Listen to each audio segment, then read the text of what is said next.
પ્રગોતે પોતાના સ્વામી કંસ પાસે જઈ કૃષ્ણએ કરેલા યજ્ઞભંગની વાત કરી. એ પીઠ રાજપુરુષ હતો. એના હૃદયમાં હર્ષના પૂર વહેતા હતા. છતાં વદન પર મોતની ઉદાસી પાથરીને એ ઊભો હતો. કંસ તો આ ખબર મળતા જ ઠંડો ગાર થઈ ગયો. આજે કંઈક આવા જ વ્યાકુળતા વધારનારા ખબરો આવતા હતા. પ્રજા સમસ્ત ઉમટી હતી. આ બે કિશોરોના વધામણે ત્રિવક્રાની વિકૃતિઓ ચમત્કારિક રીતે દૂર થઈ ગઈ. રાજા ભીમકનો પુત્ર, પોતાનો મિત્ર અને મહેમાન રૂક્મી જાહેર રસ્તા પર માનભંગ થયો, અપમાનિત થયો.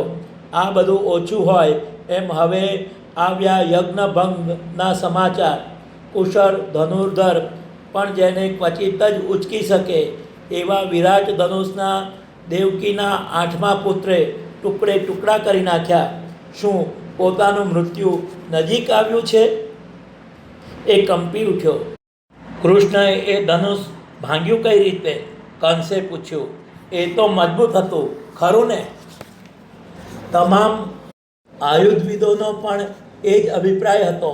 ધનુષમાં કોઈ ખામી નહોતી. કૃપાનાથે પણ એ નિહાળ્યું હતું. પ્રગોતે મધમીઠી વાણીમાં કહ્યું, પણ તે એ છોકરાને ધનુષ ઉચકવા જ કેમ દીધું? હું શું કરું કૃપાનાથ? પ્રગોતે હાથ જોડીને કહ્યું, ધનુર્યજ્ઞના નિયમનું ઉલ્લંઘન કેમ થાય? જે આ સ્પર્ધામાં ઉતરવા ઈચ્છે તેઓ ધનુષને જોઈ શકે છે. હવે મહોત્સવનું શું થશે? કંસે ઉશ્કેરાઈને પૂછ્યું. ધનુષ વિના ધનુર્યજ્ઞ કેમ થઈ શકે? આ બહુ કમનસીબ ઘટના કહેવાય. પ્રગોતે કહ્યું, પણ શું થાય? મેં પંડિતોની સલાહ લીધી છે. તેમણે કહ્યું કે બીજું ધનુષ તત્કાળ તૈયાર થઈ શકશે અને તેનું શાસ્ત્રોક્ત પૂજન પણ કરી શકાશે. તો હવે વાર ન લગાડો. કંસે આજ્ઞા કરી. યજ્ઞની પૂર્ણાહુતિ કાલે નહીં, પરમ દિવસે થશે. કાલે મલ્લયુદ્ધનો કાર્યક્રમ રખાશે. પ્રગોત, આ નંદના છોકરાઓ તને કેવા લાગ્યા? મોટો છોકરો કદાવર અને શક્તિશાળી જુવાન છે, પ્રગોતે કહ્યું. તેણે રાજકુમાર રૂક્મીના જાતવાન અશ્વને કશા જ આયાસ વિના ખાર્યો, પાછો હટાવ્યો. નાનો કૃષ્ણ છે સોહામણો, વાર્યું વરે એવું કુમરું એનું શરીર છે. વાર્યું વરે એવું કુમરું એનું શરીર છે. એમાં આટલી તાકાત ક્યાંથી આવી હશે? એનું વિસ્મય થાય છે. તેઓ ક્યાં છે અત્યારે? કંસે પૂછ્યું. તેઓ નગર બહાર નંદ અને ગોવારિયાઓના શિબિરમાં છે, પ્રગોતે કહ્યું. કંસ ગહન વિચારમાં ડૂબી ગયો. પોતાની આદત મુજબ એ વિચાર કરતાં કરતાં મૂછો પર હાથ ફેરવતો હતો. તેની નજર જમીન પર ખોદાયેલી હતી. આખરે એણે કહ્યું, પ્રગોત, તારા પર હું વિશ્વાસ મૂકી શકું? પ્રગોતે સામે પ્રશ્ન કર્યો. કૃપાનાથ, છેલ્લા 20 વર્ષથી આપની સેવા કરું છું. મારી નિષ્ઠામાં આપને ક્યાંય શંકાને સ્થાન લાગ્યું? એમ હોય તો આ ક્ષણે જ મને છૂટો કરી દો. હું નગર છોડીને ચાલ્યો જઈશ. કંસે કશો ઉત્તર ન આપ્યો. તેના મનમાં વિચારોના ઝંઝાવાત ઘેરાઈ રહ્યો હતો. પ્રગોત બેવડી ચાલતો નહોતો ચાલતો.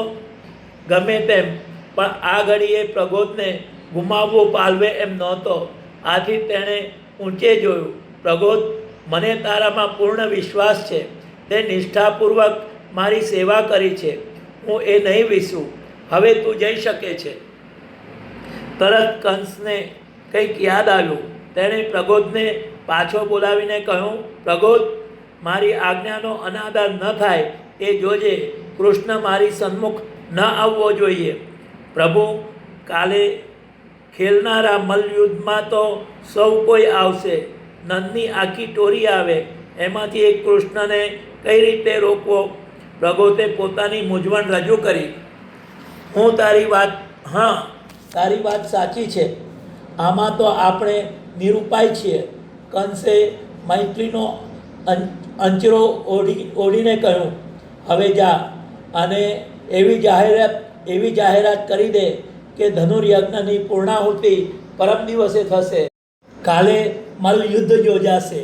પ્રગોદ ગયો, કંસે તારી પાડી અને વિશ્વાસુ પરિચારક અંદર પ્રવેશ્યો. ત્રિવક્રા પાછી આવી ગઈ? હા મહારાજ, અત્યારે એ રાજકુમારીના ખંડમાં છે.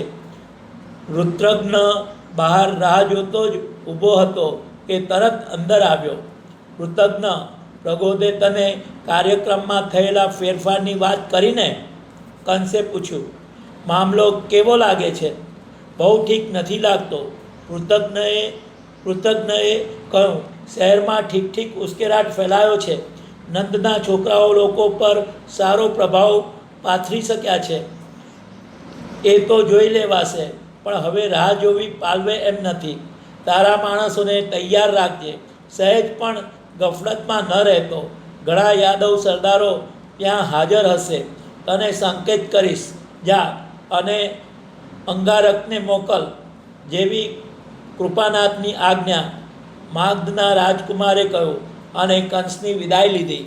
ત્રિવક્રા આજે ફૂલી સમાતી ન હતી. એના હૃદયમાં લાગણીઓના પૂર છલકાયા હતા. એ રાજકુમારીઓ વચ્ચે બેસી હસતી હતી, મજાક મસ્કરી કરતી હતી. પોતાના ઘનશ્યામ પ્રભુની અને એના પરાક્રમોની કથા કહેતા તો એ ધરાતી જ નહોતી. ત્રિવક્રાની વાતોના પ્રત્યાઘાતો જાત જાતના હતા. કંસની રાણીઓ તો આ સાંભળીને ખૂબ જ ભય અનુભવી રહી હતી. બીજી દૂર દૂરથી મહોત્સવમાં હાજરી આપવા આવેલી રાજકુમારીઓ તો ભારે અચંબામાં પડી ગઈ હતી અને કૃષ્ણ વિશે વધુ જાણવાના કુતૂહલને ભાગ્ય જ રોકી શકતી હતી. એમાંની બે સ્ત્રીઓના અંતરમાં એકમેકથી વિરોધી લાગણીઓ રમી રહી હતી. રાજા ભીમકના પુત્ર રૂક્મીની પત્ની તો લજ્જાની મારી ઊંચું પણ નહોતી જોઈ શકતી. એક ગોવારિયાએ તેના પતિનું અપમાન કર્યું હતું અને એ ગુનેગારને સજા કરવાની કોઈનામાં શક્તિ નહોતી. જો પોતાના દેશમાં આવું બન્યું હોત તો ગુનેગારને મસ્તક ક્યારનું એ દળથી જુદું થઈ ગયું હોત.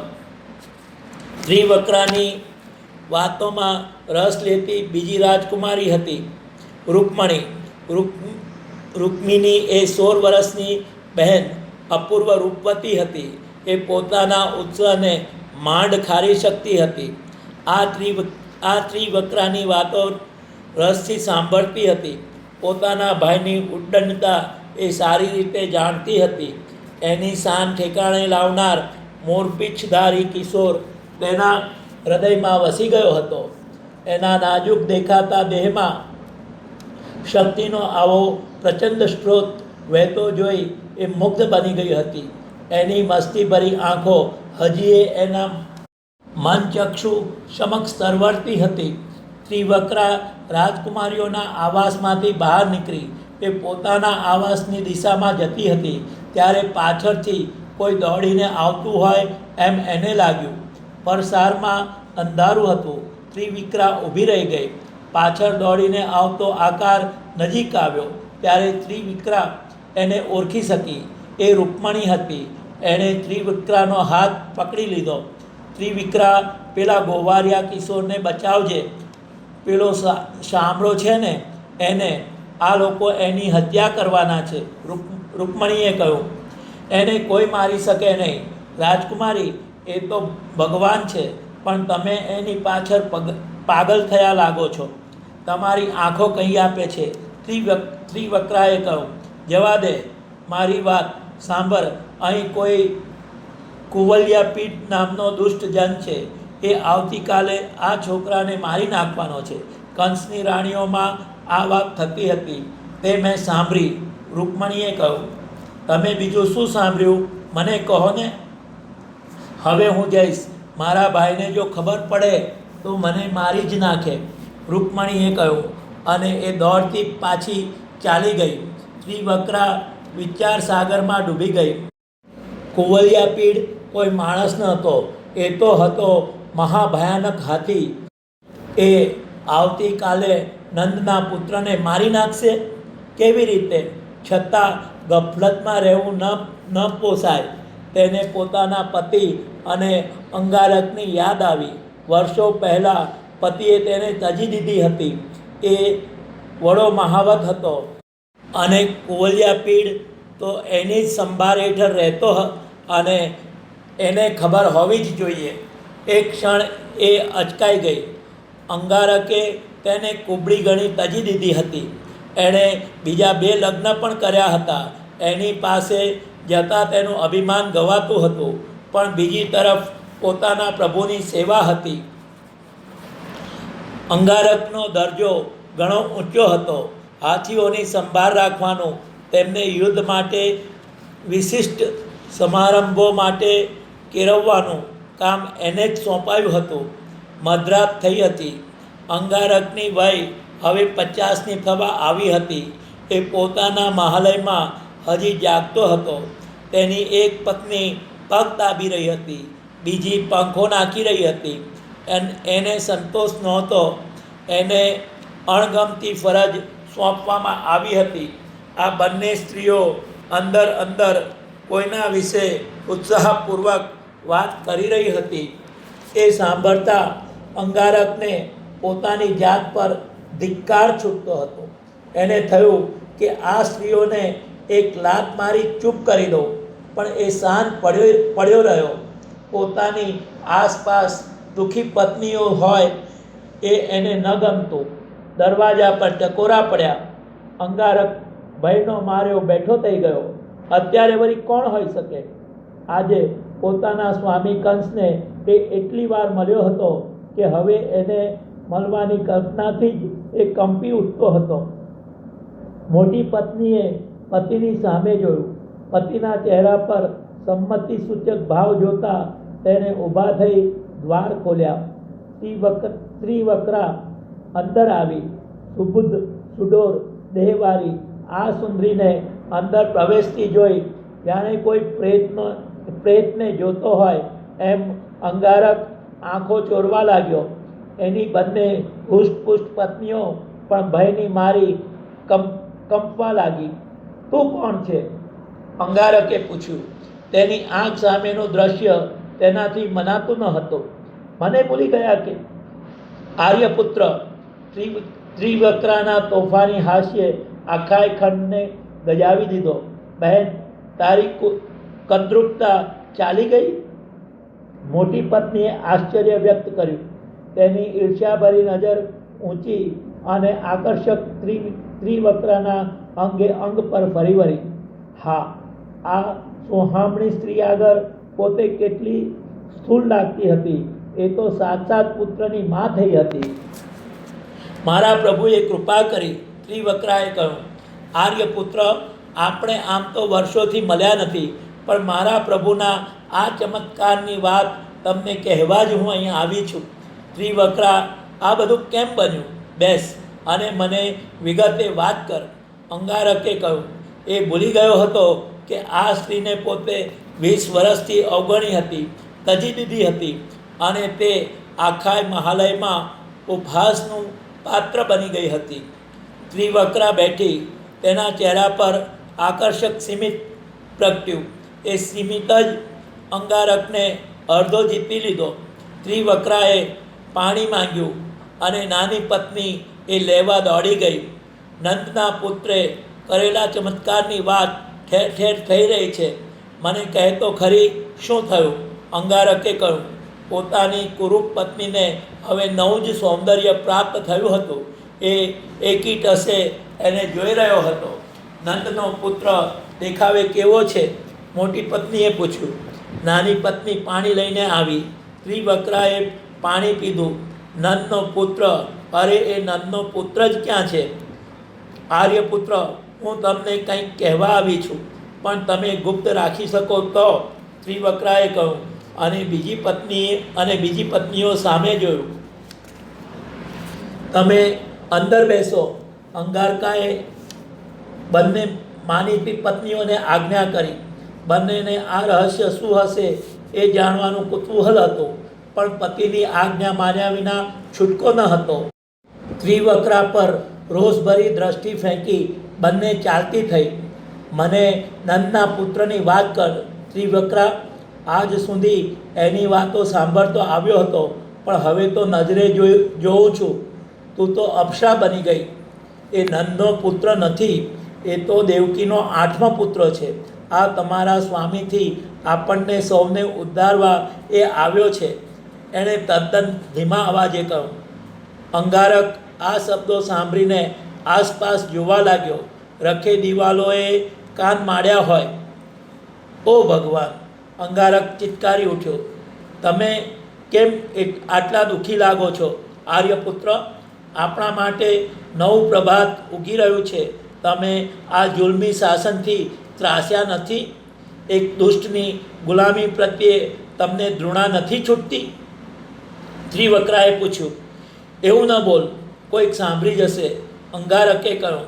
તમારું કેટલી વાર અપમાન થયું છે.